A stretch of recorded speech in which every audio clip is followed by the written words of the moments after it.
بسم اللہ الرحمن الرحیم۔ ایک عام طور پر اعتراض کیا جاتا ہے کہ اختلاف ہی اختلاف ہے، آخر جائیں تو کدھر جائیں اور کدھر نہ جائیں۔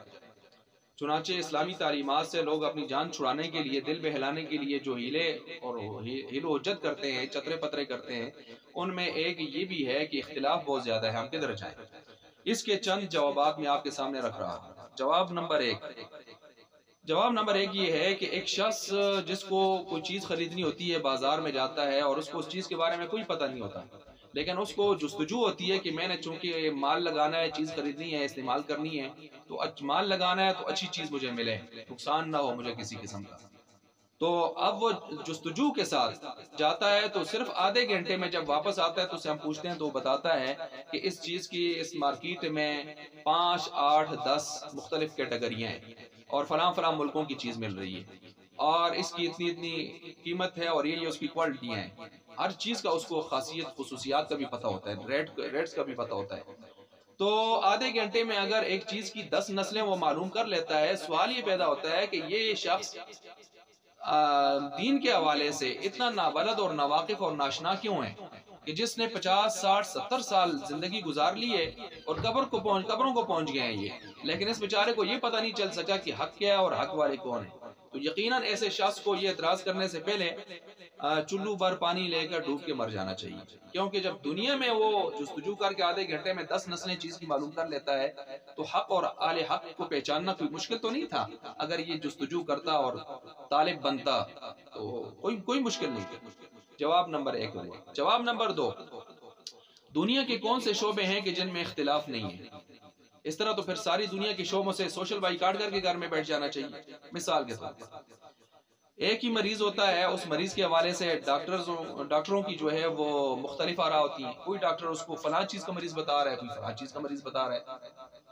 پھر اگر اس کی مرض لیبارٹری میں مشین میں پکڑی جائے تو اس کی علاج کرنے کے حوالے سے ڈاکٹروں کی پھر آراء مختلف ہو جاتی ہیں۔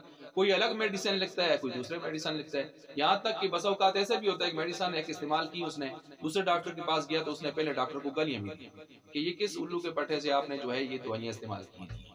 تو اس طرح بھی ہوتا ہے۔ تو اب کیا ڈاکٹروں کو چھوڑ دینا چاہیے، گھر میں بیٹھ جانا چاہیے، مر جانا چاہیے جو ہے بیماری میں مبتلا ہو کے؟ تو وہاں بھی تو اختلاف ہوتا ہے۔ ایسے ہی کیس وکلاء کے پاس آتا ہے، کسی آدمی کا مقدمہ ہے کیس عدالت میں، تو ایک ہی کیس ہے اور وکلاء کی جدا جدا آراء اس میں ہوتی ہیں، اور دلائل جرح بھی دیکھیں تو اپنے اپنے انداز میں جدا جدا ہوتے ہیں۔ تو کیس ایک ہے، نوعیتیں اس کی جدا کر لیتے ہیں یہ حضرات جو ہیں، تو مختلف سمتیں بنا لیتے ہیں۔ تو کیا وکلاء کی طرف نہیں آنا چاہیے؟ کیس کو چھوڑ دینا چاہیے، اپنا بدلہ حساب خود لینا چاہیے۔ اسی طرح جو ہے انجینئر، ایک عمارت بلڈنگ بنانی ہوتی ہے، اس کا نقشہ بنانا ہے، تو وہ ہر انجینئر اپنے اپنے سوچ کے مطابق نقشہ بناتا ہے۔ ہر ایک کا نقشہ دوسرے سے کچھ نہ کچھ جدا ہوتا ہے اور اس پر وہ دلائل دیتا ہے اور دوسرے کے نقشے کو غلط بھی قرار دینے کی کوشش کرتا ہے۔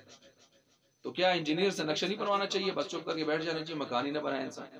ایسے ہی اداروں کے اپنے رولز ہیں، ہر یونیورسٹی کا اپنا فارمیٹ ہے۔ کوئی کہتے ہیں آپ نے تحقیق ریسرچ کرنی ہے تو اس ٹائٹل پر کرنی ہے، اس فارمیٹ پر کرنی ہے، اپنے اپنے فارمیٹ لے کے بیٹھے ہوئے ہیں۔ ہر یونیورسٹی والا دوسرے کے فارمیٹ کو نہیں مانتا، اگر آپ نے تحقیق کی ہے ساری ضائع کر دیں گے اپنے یہ ہارورڈ سٹائل ہے، یہ شکاگو سٹائل ہے، اور اس قسم کے اپنے جو ہے وہ انہوں نے سلسلے رکھے ہیں۔ تو اب دیکھیں یونیورسٹیوں نے تحقیق ایک ہی طرح کی ہے اسلامک علوم اسلامیہ میں، تو کیوں ہر یونیورسٹی اپنے اپنے رولز بتا رہی ہے؟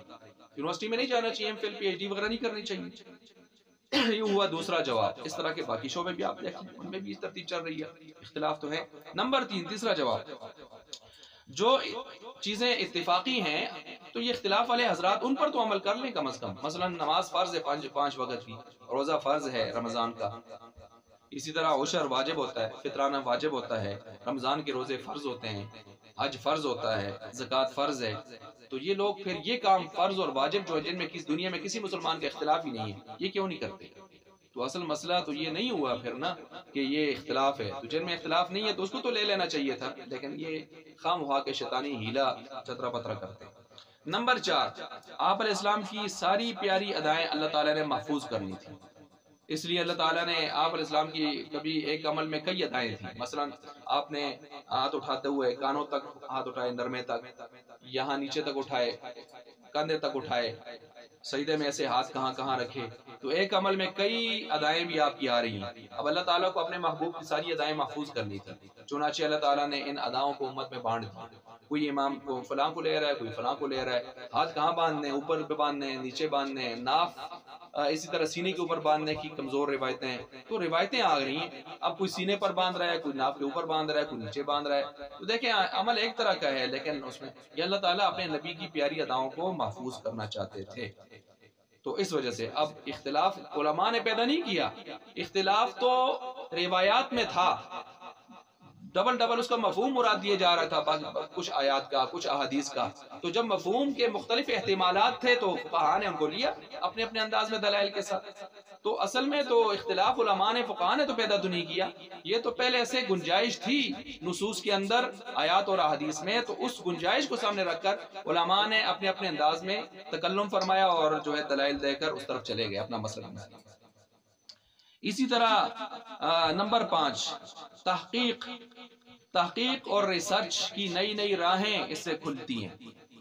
تبھی تو نئے نئے تھیسز آ رہے ہیں. اگر دین اسلام کے تمام معمولات ایک طرح کے ہوتے، کوئی اختلاف نہ ہوتا، تو تحقیق کہاں سے ہوتی؟ یہ علوم اسلامیہ میں جو آج ہزاروں لاکھوں تھیسز آ رہے ہیں، یہ بی ایس میں اور اسی طرح ایم فل میں، پی ایچ ڈی میں، پوسٹ ڈائریکٹریٹ میں جو تھیسز آ رہے ہیں، تو یہ اسی وجہ سے آ رہے ہیں کہ گنجائش اختلاف کی تھی، اختلاف کیے گئے اور دلائل کی روح سے اپنے اپنے نظریات کو پیش کیا گیا. تب جا کے یہ تحقیقات، ورنہ تحقیقات کا دروازہ ہی بند ہو جاتا. ایک جواب یہ ہوگا. اور ایک جواب ہے، چھٹا جواب، وہ یہ ہے کہ اختلاف الوان اور ذائقہ جات اور خاصیات، دنیا کی جو چیزیں ہیں، ان کے رنگ ہیں، ان کے ذائقے ہیں، یہ تو کائنات، جو اختلاف ہے یہ تو کائنات کا حسن ہے. اگر اختلاف نہ ہوتا، سارے پھل ایک جیسے طرح کے ہوتے، ایک رنگ کے ہوتے، ایک شکل کے ہوتے، اور ساری چیزیں ایک طرح کی ہوتی، تو نعمتوں کی کیا اس ترتیب سے جو ہے انسان اس کو سمجھ سکتا. اللہ نے کائنات کے نقشوں میں اختلاف رکھ دیا. ایک ہی چیز ہے، اس کی کئی کئی رخ ہیں. ایک گندم ہے، دیکھیں مختلف اس کی کیٹاگریاں ہیں. ایک کھجور ہے، اس کی مختلف کیٹاگری ہے. کتنے اس کی کیٹاگریاں؟ ایک ہی قسم. ایک اونٹ ہے، اس اونٹ کی کتنی قسمیں ہیں. اور اسی طرح چھوٹی جو ہے وہ بکرا بکری وغیرہ، اس میں دیکھیں کتنی زیادہ جو ہے اللہ تعالیٰ نے قسمیں رکھی ہیں. تو یہ اختلاف تو کائنات کا ایک حسن ہے، اللہ تعالیٰ نے اس میں رکھا ہے. اس سے کائنات کا حسن دوبالا ہوتا ہے، لیکن آدمی ترتیب سے چلے. نمبر 7، اختلاف کرنے والے حضرات اگر آداب اختلاف کو بھی پڑھ لیتے، مکالمہ بین المذاہب کے اصول پڑھ لیتے، رواداری کے اصول اور آداب پڑھ لیتے، دعوت و ارشاد کے اصول و آداب پڑھ لیتے، تو شاید یہ جو نفرتیں، عداوتیں آج پیدا ہو چکی ہیں، یا محبت میں اور عداوت میں انسان اندھا ہو کر بہت آگے جا چکا ہے، اور ایک دوسرے پر جو فتوے وغیرہ اور ایک دوسرے کی پگڑیوں چھالنا، یہ چیزیں قطعاً نہ ہوتی. اسی طرح نمبر 8، زندگی کا مقصد اللہ تعالیٰ نے لِيَبْلُوَكُمْ أَيُّكُمْ أَحْسَنُ عَمَلًا، یہ اللہ تعالیٰ نے زندگی کا مقصد یہ بتایا کہ تمہیں آزمایا جائے گا. اب آزمائش کس طرح ہوگی؟ کہ چیزوں میں، دلائل میں، نصوص میں اختلاف ہو. اگر سارے ایک سمت میں ہو تو کس طرح آزمائش ہوگی؟ اب جو ہے انسان کو اللہ تعالیٰ نے حواس خمسہ، اس کو بولنے، سوچنے اور دیکھنے اور چکھنے اور سننے، یہ اللہ تعالیٰ نے قوتیں دی ہیں، عقل و شعور دیا ہے، وجدان دیا ہے. اس کو کام میں لا کر اس نے ابتلاء اور آزمائش میں پورا اترنا ہے.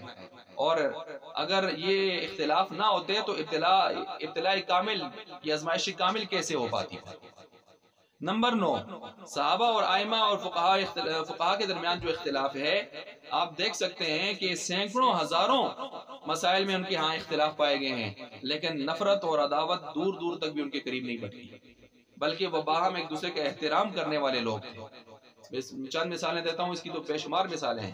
مثلا صحابہ اکرام، بنو قریظہ کا واقعہ ہے کہ جا کر آپ نے اپنے سامنے فرمایا بنو قریظہ میں نماز پڑھنی ہے عصر کی، تو نہیں پہنچ سکے بنو قریظہ میں، تو ایک طبقہ نماز پڑھنے لگ گیا کہ قضا ہو رہی ہے، اور دوسرے نے کہا نہیں، حضور نے فرمایا بنو قریظہ پہنچ کے وہاں نماز پڑھنی ہے، تو انہوں نے قضا جا کے وہاں پڑھی. حضور نے دونوں کی تصویب فرمائی، تائید فرمائی، کسی پر رد نہیں فرمایا. اب دیکھیں دو مختلف انداز میں عمل ہوا ہے، لیکن یہاں صحابہ نے ایک دوسرے پر نہ فتوے لگائے ہیں، نہ حضور نے ان کے اوپر فتوہ لگایا ہے. ایسے ہی جو ہے پانی نہیں ملا، تیمم کر لیا صحابہ نے ایک موقع پر، اور بعد میں پانی بھی مل گیا وقت کے اندر ہی، تو بعض صحابہ نے پانی سے وضو کر کے دوبارہ نماز پڑھ لی، اور بعض نے کہا نہیں ایک مرتبہ ہوگی دوبارہ تو نہیں پڑھتے. تو اب آپ علیہ السلام نے دونوں کی تصویب فرمائی اور فرمایا جس نے دوبارہ پڑھی ہے تو اس کو ڈبل ثواب، یعنی نفل ہو گئے نا، اور جس نے نہیں پڑھی اس نے سنت کے مطابق عمل کیا، یعنی اصل ترتیب یہی ہے. اور نمبر 3، اسی طرح آپ دیکھیں ابو بکر عمر رضی اللہ تعالیٰ عنہما کے اختلافات کتنے زیادہ ہیں، لیکن ان کا آپس میں احترام کس قدر تھا۔ اسی طرح کتابت و تدوین آپ دیکھ لیں، ان کے مثلا قرآن کو لکھے نہ لکھیں اختلاف ہو گیا، منکرین زکوٰۃ کے خلاف جہاد کریں نہ کریں اختلاف ہو گیا، لیکن ایک دوسرے کے خلاف فتویٰ بازی نہیں کی انہوں نے۔ اور اسی طرح جو ہے ابن قیم رحمۃ اللہ علیہ فرماتے ہیں عمر رضی اللہ عنہ اور ابن مسعود رضی اللہ تعالیٰ عنہ، یہ حضرات ان کے درمیان 100 سے زیادہ اختلافات پائے جاتے ہیں مسائل میں، لیکن ایک دوسرے کی کبھی توہین نہیں کی۔ ایسے ہی طلحہ اور علی رضی اللہ عنہما، ان کے واقعات آپ دیکھ لیں، جنگ جمل میں انہوں نے حضرت علی نے کس طرح ان کو عزت دی اختلاف کے باوجود۔ اسی طرح زید بن ثابت اور ابن عباس رضی اللہ تعالیٰ عنہما کا اختلاف موجود ہے فقہ کی کتابوں میں، لیکن ایک دوسرے کے احترام کیا۔ تو یہ اس وجہ سے یعنی ہمیں بھی اختلافات آداب اختلاف کے درجے میں رکھنے چاہیے۔ نمبر 10، اسی طرح تو پھر تو اگر کوئی یہ کہے جی اختلاف بہت ہے لہٰذا ہم کس مسلک کو لیں کس کو نہ لیں، تو پھر تو اس کو یوں بھی کہنا چاہیے کہ دین اسلام اور دیگر مذاہب میں بہت زیادہ اختلاف پائے جاتے ہیں، لہٰذا ہم کس دین کو لیں نہ لیں، لہٰذا اسلام سے بھی پھر جو ہے بیزار ہو جائے اور مرتد ہو کر بیٹھ جائے، کیونکہ اسلام اور دیگر مذاہب میں بھی تو بڑے فرق ہیں نا، بڑے اختلاف ہیں آپس میں، بے شمار اختلاف ہیں، تو کیا دین اسلام کو بھی چھوڑ دے گا پھر یہ شخص؟ تو 10 میں نے جواب دے دیے ہیں۔ اللہ تبارک و تعالیٰ سمجھنے کی عمل کرے۔